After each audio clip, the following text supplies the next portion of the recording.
মানুষ সবসময় ভাগ্যের কাছে হারে না, কখনো কখনো প্রিয়জনের অবহেলা আর বিশ্বাসের কাছেও হেরে যায়।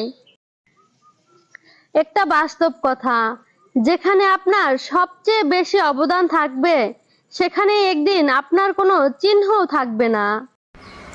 তুমি যে আমার ভিডিওটা দেখতেছো তোমাকেই বলতেছি।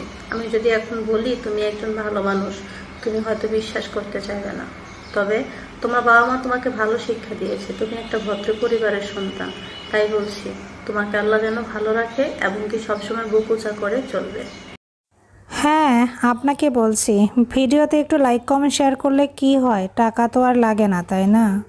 তুমি কতটা কষ্টে আছো তা কেউ দেখতে আসবে না, কিন্তু একবার তুমি মন খুলে এসে দেখো, তোমার ওই হাসিতে হিংসা করার লোকের অভাব হবে না। কি ভয়ঙ্কর সমাজ, কি কুৎসিত সমাজ।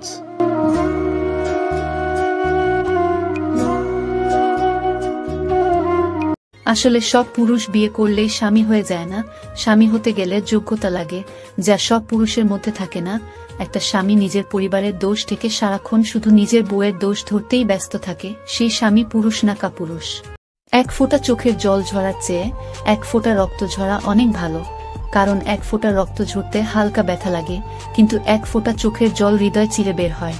যে স্বামী তার স্ত্রীকে পরিবারের সদস্যদের সামনে সবসময় গালিগালাজ করে মিথ্যা অপবাদ দেয়, স্ত্রীর বাপের বাড়ির সদস্যদের অপমানজনক কথা শোনায়, এমনকি স্ত্রীর গায়ে হাত তুলতে দ্বিধা বোধ করে না, সে স্বামী পারিবারিক সুশিক্ষা পায়নি। কালো নাকি গলার মালা? তুমি যে আমার ভিডিওটা দেখলা, আমি কালো বইলা তুমি একটা কমেন্টও করলা না।